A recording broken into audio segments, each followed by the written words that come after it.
What's up, guys? It's D Brown with Headz, and today I'm going to be giving you guys some tips about what you can do during the summer to increase your season in which you're going to be competing in. All right, this video is going to be mostly for like my long distance, my cross country athletes. So sprinters, you can stay, get some information, but this is going to be mostly for my distance runners and cross country athletes. So check it out. All right, so for the summer, as you guys know, cross country is mostly in the fall, heading into the winter. So the summer is basically the opportune time to log in your distance and build your base, so that in the fall and the summer, for the fall and the winter, you can really capitalize off of like all the base training that you did in the fall. All right, all the base training that you did in the summertime. Sorry, I was distracted. So all the miles that you're gonna be logging in, the chunk of your miles is gonna be in the summertime. That's now that school ended in most of the United States. That's now all the way pretty much until like July.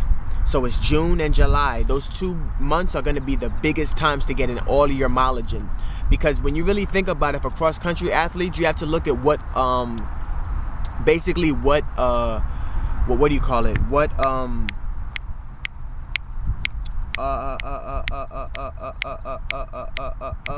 You have sprinters, long distance. What energy system? There we go. See, I was having a brain fart. It's out here in the sun and everything.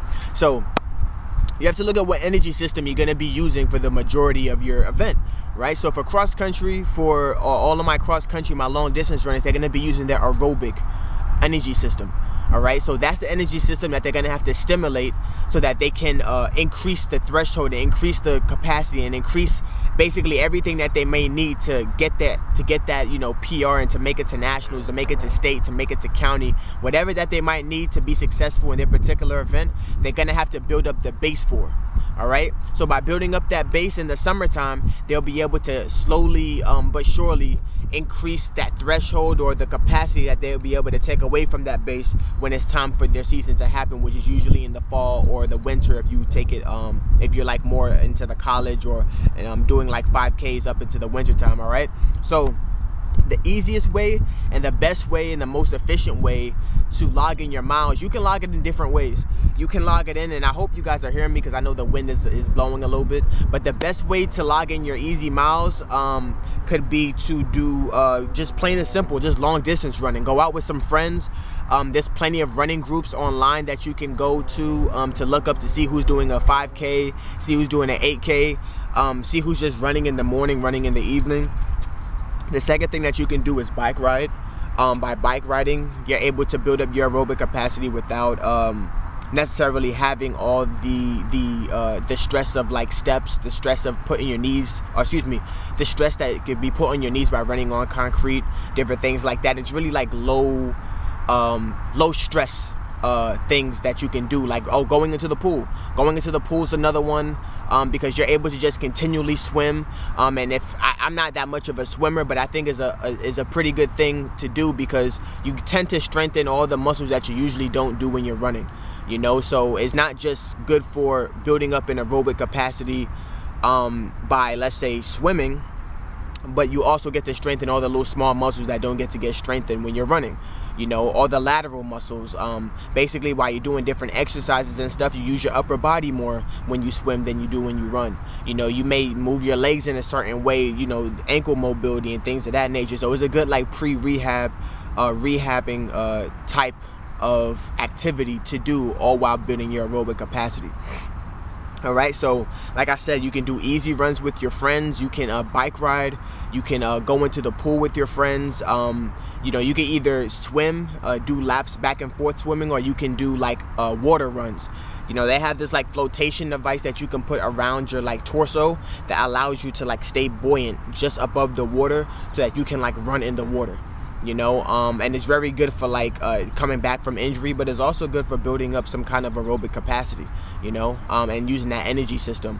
So yeah, those are the 3 ways that you can build, I guess, pretty much a really good aerobic base during the summertime, so that when the cross country season comes, you can just hit the track, or hit the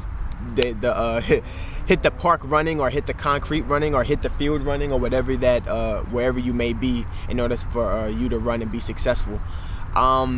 And I want to leave you guys with also a last tip. The last tip that I would suggest that you guys do when it comes to doing your easy runs is to make sure that you always finish with a stride or a sprint after you're done running your mile run, or your 5-mile run, or your 10-mile run, or whatever long run or long aerobic exercise you're going to be doing, okay?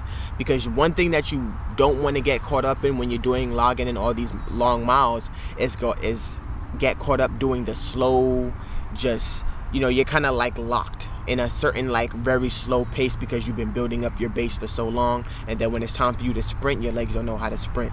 All right, so one thing that I would suggest that you do is that after you're done with your 5-mile run, 6-mile run, 7-mile run, you go ahead and you do maybe 3 times 50-meter sprints, you know, or 2 times 100-meter sprints. Or if you find yourself on the track, do some 150s. You know, do like 2 to 3 150s, and do them at a very honest pace. Do it 90%. Like I said, do it with some friends. You don't have to time them, but you just want to get your legs, you know, turning over a little bit so that your body knows, oh, I know how to do that as well.